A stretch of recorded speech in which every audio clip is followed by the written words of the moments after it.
Mithila express की जब शुरुआत हुई थी वहाँ मौजूद आप भी थे। आपने भी कवर किया था जब माननीय राष्ट्रीय अध्यक्ष जी थे। और जो नौकरियां दी हैं तो आप तो ज़मीनी पत्रकार हो। आप जाके सर्वे करिए, पूरा लखनऊ में घूमिए किसके किसके घर में नौकरी दी है। बड़ी बड़ी होर्डिंग लगा देने से और बड़े बड़े दावे करने से नहीं होता। यहाँ से लेके दिल्ली तक होर्डिंग लगा दी। होर्डिंग और प्रचार की सरकार है और दूसरे काम को अपने बताने वाली सरकार है, मजाक करने वाली सरकार। योगी जी का एक भाषण आपको याद होगा, एक बयान याद होगा, तो नौकरी तो बहुत है लेकिन योग्य लोग नहीं। हमने लाठीचार्ज हुआ, इतनी बुरी तरह से लाठी मारी गई कि एक शांतिपूर्वक कैंडल मार्च तो कर सकते हैं। क्या संविधान हमें आज़ादी देता है कि हम अपना प्रोटेस्ट जारी कर सकते, जाहिर तो कर सकते हैं, लेकिन ये तानाशाही सरकार है। वो ये अब की बार किसकी सरकार? की बात स्वाभाविक है, अखिलेश यादव की सरकार।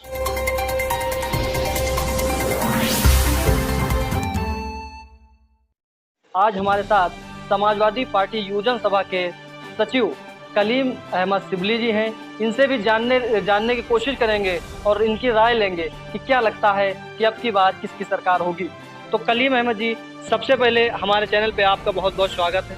शुक्रिया आपको और आपकी पूरी टीम को और आपके दर्शकों। क्या लगता है कि योगी जी जो इतने बड़े बड़े दावे कर रहे हैं, क्या लगता है कि अब की बार किसकी सरकार आएगी? दावे ही तो कर रहे हैं, काम तो कुछ है नहीं। काम की तस्वीरें भी नहीं है। कभी चीन का एयरपोर्ट की चुरा लेते हैं, जेवर एयरपोर्ट को बता के, कभी दूसरे देशों के, कभी दूसरे प्रदेशों की तस्वीरें चुरा लेते हैं। इनके पास तस्वीरें तो है नहीं अपने काम के। काम किया नहीं है तो उसकी तस्वीरें कहाँ से लाएंगे? वो तो कह रहे हैं काम किया है, पूर्वांचल एक्सप्रेस वे बनवाया, और वो तो दावा कर रहे हैं कि जो है लगभग 6.5 लाख जो है नौकरियां दी हैं पिछले 4 साल में। पूर्वांचल एक्सप्रेस की जब शुरुआत हुई थी वहाँ मौजूद आप भी थे। आपने भी कवर किया था जब माननीय राष्ट्रीय अध्यक्ष जी थे।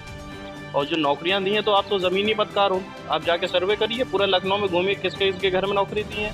बड़ी बड़ी होर्डिंग लगा देने से और बड़े बड़े दावे करने से नहीं होता। यहाँ से लेके दिल्ली तक होर्डिंग लगा दी। होर्डिंग और प्रचार की सरकार है और दूसरे काम को अपने बताने वाली सरकार है। क्या लगता है अभी जो है टीचर एबिलिटी टेस्ट का पेपर लीक हुआ, इससे पहले भी 2018 में कितने पेपर लीक हुए, तो क्या लगता है कि सरकार अच्छे तरीके से काम कर रही है, सरकार लीक है?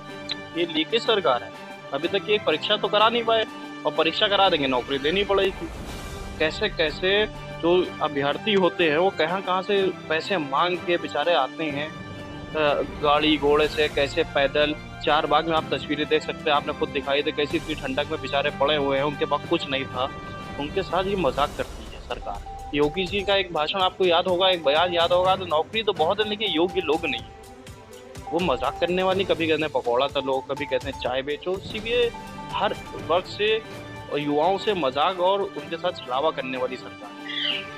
जैसे कि अभी 2 दिन पहले 1090 चौराहे पर जो है कुछ छात्र प्रदर्शन कर रहे थे, तो उस पर लाठीचार्ज हुआ। तो क्या लगता है कि अगर अपनी जो मांगे हैं, अगर वो अपनी मांग उनको मांगे उनकी पूरी नहीं हो रही हैं, अगर छात्र जो है प्रोटेस्ट करते हैं, तो क्या जो है उन पर लाठी बांधना, उनकी बात ना सुनना और लाठी बांधना जरूरी? वहाँ पर मैं भी मौजूद था, मेरे सामने, मैं वहाँ से निकल रहा था, मेरे सामने लाठीचार्ज हुआ।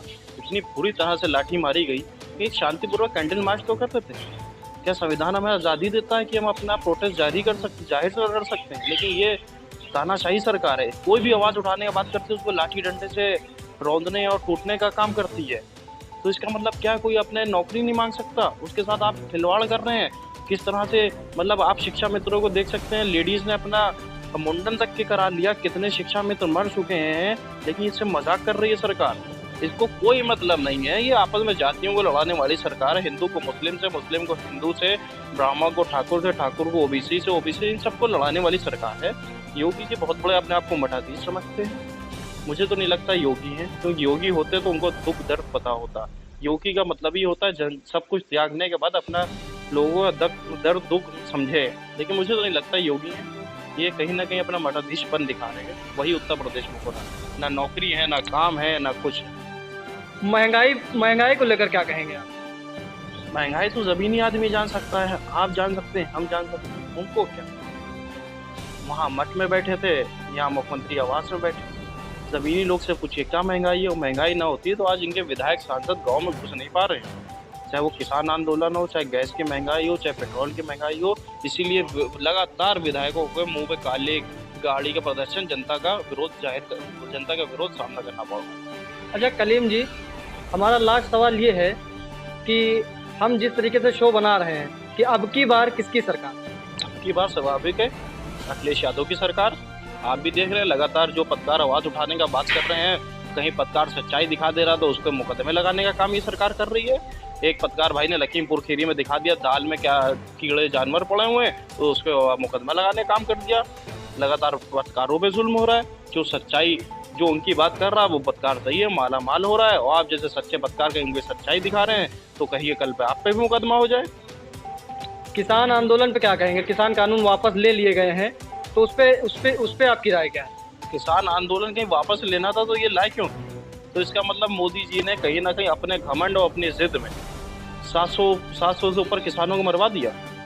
कि यही करना था तो इससे पहले वापस ले लेते। तो किसानों के मतलब कोई कीमत नहीं है जान की। 700 किसान मर गए सिर्फ आपकी एक जिद, एक घमंड के चक्कर में। किसान तो पहले दिन से कह रहा था। तो मतलब इस देश में कहीं ये देश हमारा किसानों की और खेती बाड़ी के चक्कर में जाना जाता है। सबसे ज्यादा हमारे किसान हैं। हमारी कहीं ना कहीं जीडीपी बची रही है तो ये किसानों की देन में बची रही है। आज उन्हीं के साथ मजाक करते, उनके साथ क्या क्या नहीं किया। उनका वाटर कैन, बुलडोजर, उनका घर तोड़वाने का, कहीं ना कहीं आवाज दबाने का लगातार इस सरकार ने काम किया है। किसान विरोधी, युवा विरोधी, महिला विरोधी, छात्र नौजवान विरोधी ये सरकार है। तो हिंदू मुसलमान और पाकिस्तान से बहुत प्यार है।